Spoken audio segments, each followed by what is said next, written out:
Ang kwentong ito ay hango sa totoong buhay. Karanasan ito ni Ole. Taong 1999, Bariis, Masbate.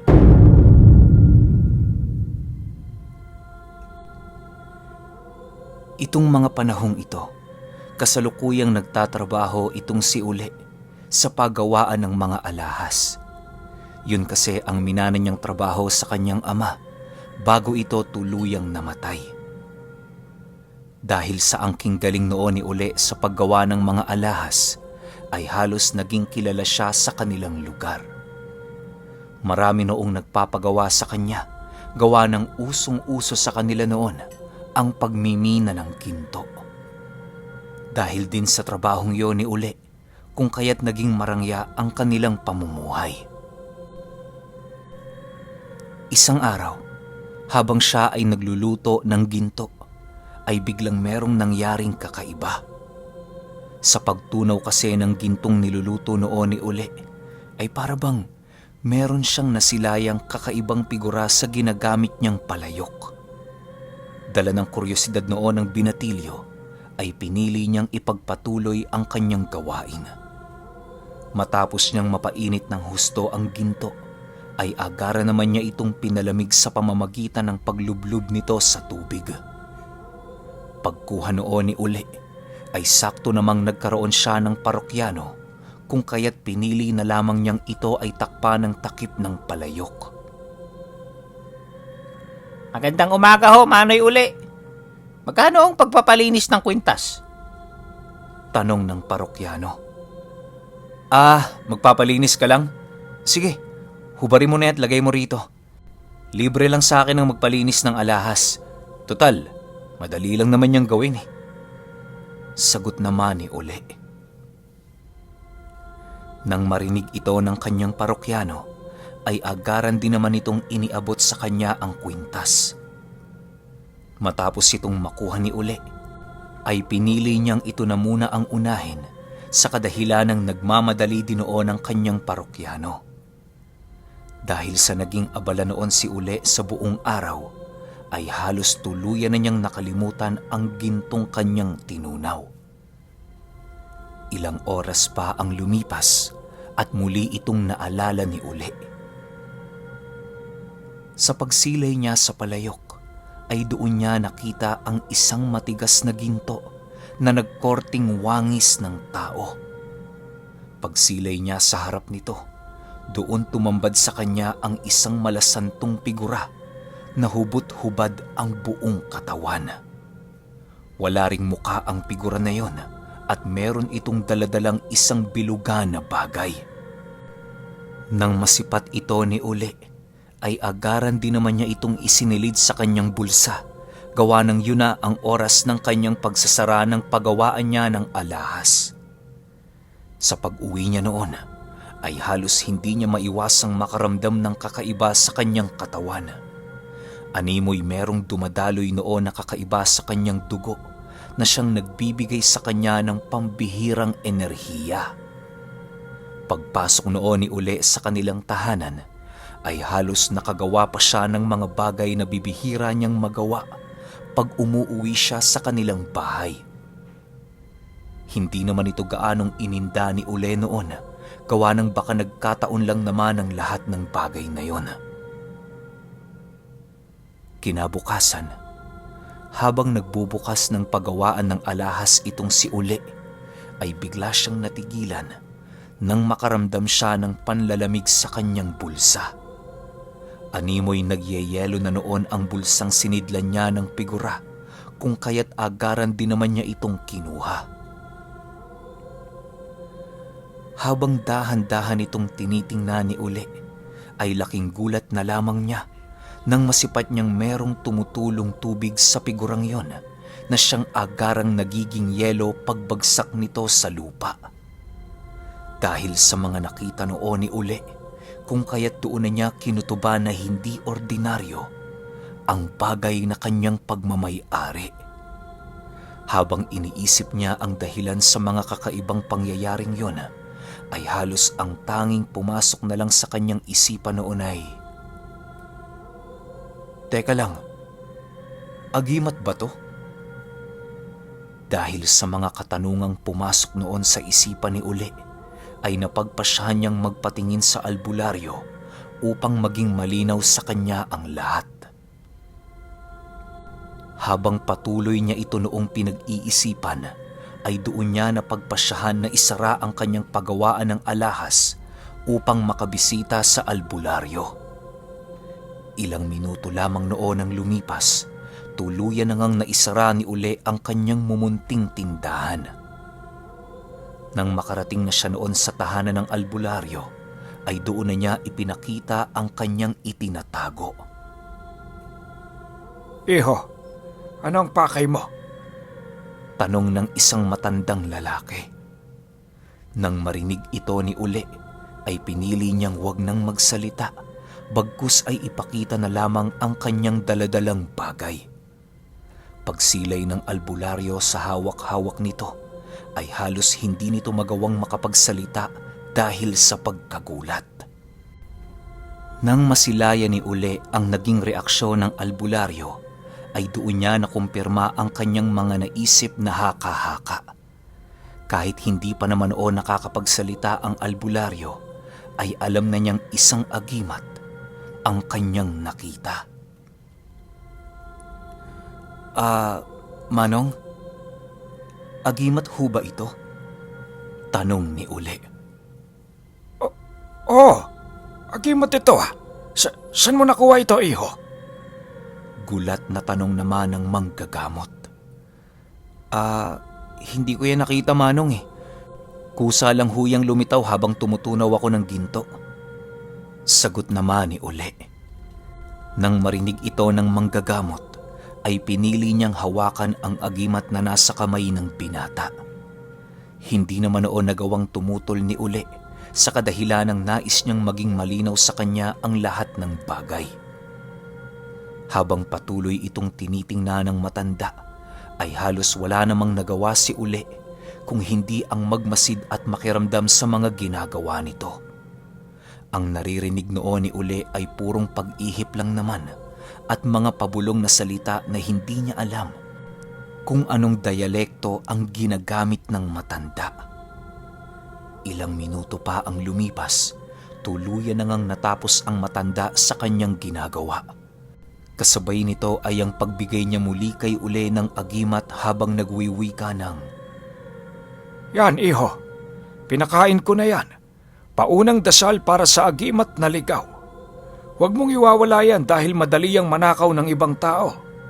Huwag mo ring ipapakita sa iba, maliban sa mga taong merong alam sa mga lihim na karunungan. Mag-iingat ka, iho. Dahil sigurado kong sa pagtataglay mo ng ganitong kalakas na agimat, ay merong naghihintay na panganib. Idadagdag ko lang rin, iho. Bibihira ang nakakakuha ng ganitong klase ng agimat. At ang tawag nila rito ay mutya ng ginto.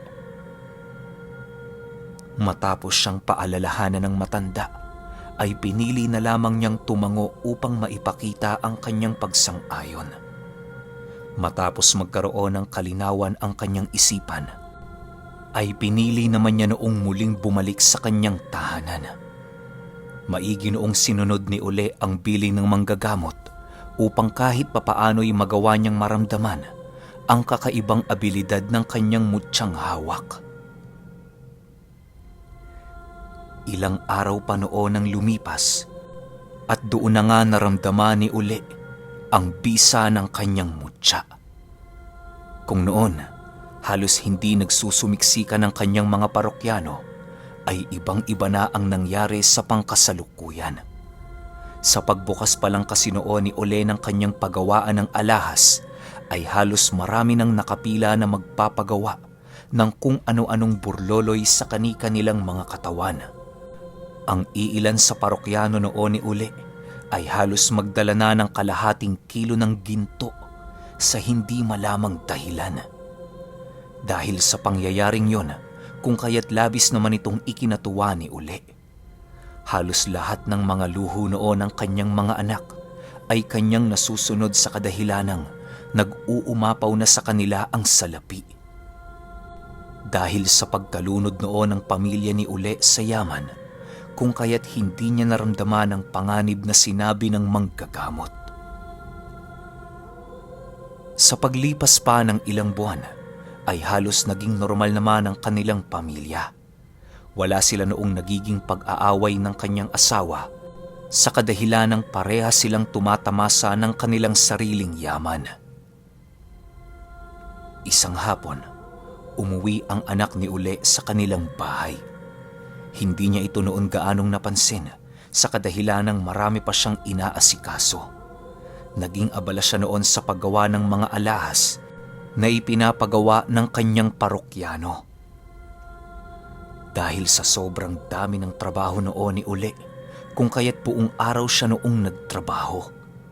Bukod kasi sa maraming nakahilerang mga gagawing alahas, ay marami na ding naghihintay sa kanya upang matapos ang mga ipinapagawa nito. Habang lumalalim noon ang gabi, ay hindi pa rin nakakatapos si Ule ng kanyang gawain. Dahil sa kanyang pagiging abala, ay hindi niya naramdaman ang gawain ng kanyang panganay na anak sa silid nito. Halos walang kaide-ideya noon si Ule na sinasapian na pala ito ng isang masamang espiritu. Bago pa man noon sumapit ang 10:00 ng gabi, ay tuluyan na nga niyang narinig ang kalampag ng kanyang anak sa kanyang silid na hindi gaanong kalayuan sa lugar na kanyang pinagtatrabahuhan. Ang buong akala noon ni Ule ay panay pa ang paglalaro ng kanyang anak, kung kaya't ninais niya itong puntahan. Mitring! Ba't bang ingay-ingay mo dyan? Sigaw ni Ule. Halos galit na kasi ito noon, gawa ng panay ang ginagawang pagkalabog ng kanyang panganay na anak. Ilang minuto pa ang lumipas, muli na naman itong kumalabog, kung kaya't wala nang nagawa noon si Ule kung hindi ito ay puntahan. Pagbukas niya noon ng pintuan ng silid nito, ay laking gulat na lamang niya nang masipat niyang hindi na ordinaryo ang kilos ng kanyang anak. Maniwala kayo o hindi, ang nakita noon ni Ule sa gilid ng kanyang panganay ay ang katawan nitong nakabaluktot habang nakadikit sa pader na parabang isa itong butiki. Nanlilisik din ang mga mata nito at tuluyan ng natanggal ang buo nitong ngipin. May mga kalmot din ito sa kanyang mismong pagmumuka at meron itong mga iniukit na simbolo sa dingding na tumataliwas sa kanilang paniniwala. Dahil sa mga nakita noon ni Ule, ay halos hindi niya noon magawang gumalaw sa kanyang kinatatayuan. Pagsilay ng nilalang sa kanyang kinaroroonan, ay agaran din naman itong gumapang sa kisame na siyang dali-daling sumunggab sa katawan ni Ule. Kisap mata lang naman niya noon ang naging pagitan nang tuluyan silang bumagsak sa sahig habang patuloy na nagbubuno. Nagpumilit pa noong makipaglaban si Ule sa kanyang anak sa kadahilan ng alam niyang hindi na ito normal. Habang patuloy niya itong itinutulak, doon naramdaman ni Ule ang labis na pagbigat ng kanyang anak.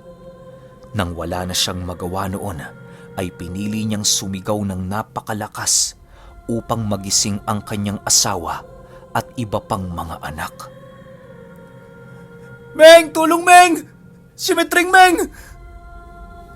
Sigaw ni Ule. Kasabay ng pagsigaw nito ay ang muling pagpupumiglas ni Ule sa ginagawa sa kanya ng kanyang panganay. Ilang minuto pa ang lumipas, tuluyan na ngang nakarating ang kanyang mag-iina na halos hindi pa rin mapakali dahil sa pagsisigaw ng kanilang padre de pamilya. Nang makita ng mga ito noon ang kalagayan ni Mitring, ay halos mabaliw na noon ang kanyang asawa dahil sa pagkatakot. Nang masipat naman ito ng mga kalalakihang anak ni Mitring, ay dali-dali rin naman nila itong pinagtulungan upang mailayo ito sa kanilang ama. Habang patuloy itong pinagtutulungan ng mga anak ni Ule, ay hindi naman niya agarang napansin ang pagkuha nito sa agimat na pinapaingatan sa kanya ng manggagamot. Ilang minuto pa ang lumipas, tuluyan na ngang nailayo ng iba niyang anak ang kanyang panganay. Nang maramdaman ni Uli ang muling pagpupumiglas noon ni Mitring, ay wala na siya noong nagawa kung hindi ang kunin ang isang matibay na tali at walang pagdadalawang isip na ginapos ito sa kanyang kinatatayuan. Nilagyan din nila noon ng tuwalya ang pagmumuka ni Mitring upang kahit papaano'y hindi nila makita ang kasuklam-suklam na kaanyuan nito. Ilang minuto pa ang lumipas, biglang sumigaw ang nilalang ng, Mamamatay ka, Uli! Mamamatay ka!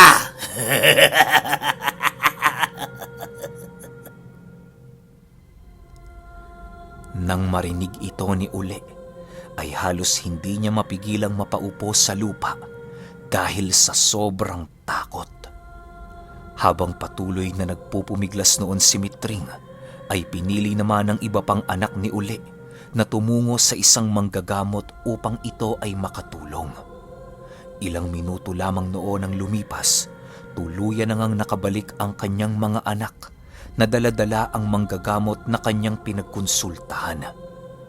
Habang naglalakad ito papalapit sa kanila, ay halos panay naman ang pag-usal ng nilalang na para bang meron itong tinatawag. Nang marinig naman ito ng manggagamot, ay pinili nitong makipagsabayan sa nilalang upang kahit papaano'y magawa niyang magapi ang mga buhay na salitang pinapakawalan nito. Hindi para sa'yo o para kay Uli ang mga usal na binibigkas ko. Bagkus ito ay para sa agimat na nasa pangangalaga ko. Wika ng nilalang. Kasabay ng pagwika nito ay ang pagbitaw nito ng figurang agimat ni Uli na dahan-dahang nagkukulay itim ang makintab nitong kulay. Nang masipat ito ng manggagamot, ay pinili pa nitong kunin ang agimat upang muli itong ibalik sa dati niyang kalagayan.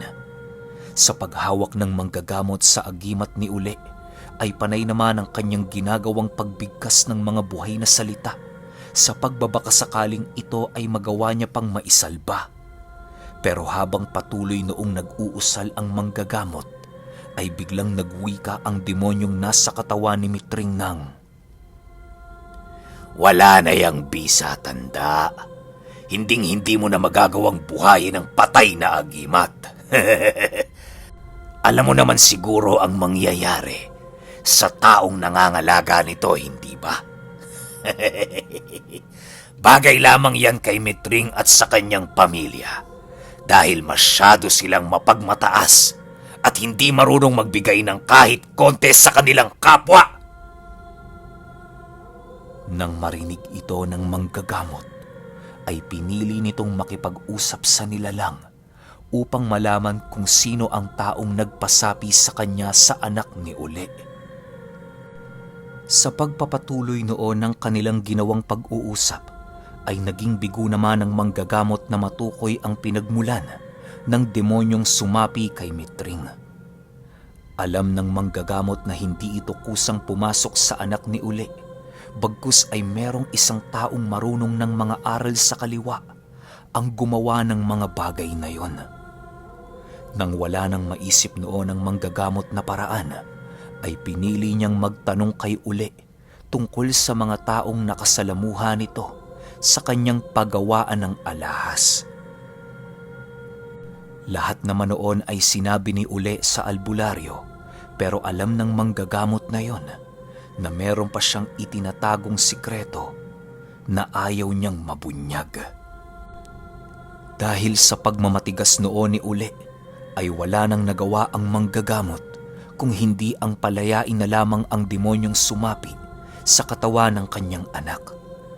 Marahil ay hindi alam ng manggagamot ang dahilan ni Uli, pero isa lamang ang sinisiguro niya na maaaring isang kaganapan ang pilit kinakalimutan ni Uli. At yon ang dahilan ng mga kaganapan. Sa paglipas pa ng oras, Tuluyan na ngang nagamot ng albularyo ang kanyang anak. Matapos ang nangyaring gamutan, ay pinili naman itong lumisan sa kanilang pamamahay ng malungkot at hindi maligaya sa mga kaganapan. Hindi naman ito gaanong pinag-isipan ng kung ano-ano ni Uli sa kadahilan ng kahit papaano ay nagawa nitong makatulong sa kanila. Ang ginawa naman niya noon sa agimat na nagmistulang uling ay inilibing na lamang ito sa likod ng kanilang tahanan. Ilang araw pa ang lumipas, ramdam na ni Uli ang pagbagsak ng kanilang negosyo. Animoy tuluyan na ngang lumayo noon ang swerte sa kanila na para bang pinalitan na ito ng labis-labis na kamalasan.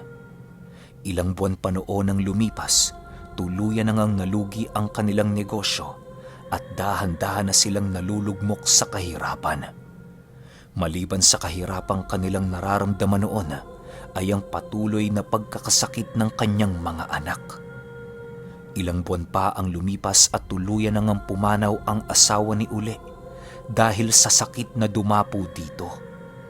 Labis-labis noon ang kanyang paghihinagpis pero wala na siyang nagawa kung hindi ang tanggapin ng masalimuot na nangyari dito. Sa ilang buwan pang kalbaryo ni Uli, ay pinili na lamang nitong magpakamatay upang matapos na ang kanyang pagdurusa. Dahil sa pagkawala ng mga magulang nila Mitring, ay napilitan na lamang silang magpalaboy-laboy sa lugar na kanilang kinaroroonan. Sa paglipas ng mga taon, ay nagawa namang mabuhay ni Mitring sa kanyang mga sariling paa at nakabuo ng kanyang sariling pamilya. Pero alam niyo ba, na kahit masaya si Mitring sa kanyang narating, ay hinding-hindi niya pa rin makakalimutan ang minsang nangyari sa kanyang ama noong nakakuha ito ng mutya ng ginto na nagkorteng santong hubo.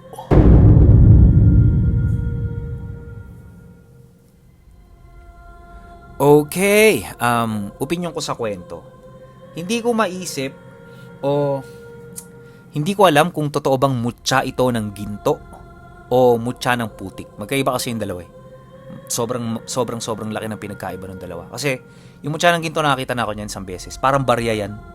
Barya, bilog na bilog talaga. Wala kang makikitang kahit anong flaws nung ginto na yun. Bilog siya, tas parang medyo maumbok ng konti. Yun, tas pag nilagay mo yun sa suka, akala mo yung suka nasa boiling point eh, 100 degrees Celsius kasi. Sobra yung kulo. Yun, nakakita na ako. Pero ito yung sinasabi niya na, di ba sabi niya, nag-init lang siya ng ginto, tumunaw siya, tas nag-korting santo na parang maliit na figura na may hawak na bolang bilog. Yun yung natatandaan ko sa kwento eh. Hindi ko alam kung talagang mutya ba yun ng ginto o putik. Magkaiba kasi talaga ng gamit yun. Tapos, ang ginawa niya pang korte dun sa mutya, yun nga yung santong hubo. Ewan ko lang, hindi rin ako 100%, pero kasi kinalakihan ko sa pamilya ko, sa mga kaibigan naming antingero, kapag sinabing mutsyang hubo, gamit ng kaliwa yun. Gamit talaga sa kaliwa. Pero ang sabi naman ng ibang manggagamot, pwede rin gamitin sa kanan yun, depende sa kung anong ipapakain mong dasal. Tsaka kung papansinin nyo yung takbo ng kwento, walang pinakain na kahit na ano si Uli dun sa nakuha niyang agimat. Parang isang beses lang yung albularyo pa yung nagpakain. So ang ending, yung lahat ng binibigay na swerte ng mutya o agimat na yon, talagang nag-uumapaw, di ba? Pero walang kapalit. Walang dasal na pinapakain. Pero kung pinapakain nila ng tamang dasal yun, na alagaan niya, malamang sa malamang hindi hihingi yun ng kapalit eh. Parang ang gustong mangyari ng mutya o ng agimat, yung anak ni Uli yung maging kapalit, yung buhay nun, para sa lahat ng binigay niya. Kasi parang nanunumbat eh, di ba? Yung mutya, may espiritu pa nga eh, yung nag-aalaga dun, sumapi dun sa anak ni Uli. Tapos, wala, hindi niya kasi nadasalan, hindi niya napakain ng maayos, kaya ending, ganun talaga mangyayari, yung inabuso mo yung kapangyarihan ng mutya, tapos wala kang binibigay na sakripisyo, sabi din nung espiritu na nag-aalaga sa mutya, hindi sila mapagbigay sa kapwa. So, ibig sabihin, lahat ng blessings, kinakamkam lang nila sa kanila lang. So, kayo, kung meron kayong alaga o mutya, dapat meron kayong pakain dyan, o hindi naman kaya, nagsishare kayo ng blessing sa ibang tao. Pero ito naman eh, opinion ko lang. Kayo, kung may opinion kayo sa kwentong ito, comment nyo lang sa baba. Yun lang, hanggang sa susunod na kwento. Salamat.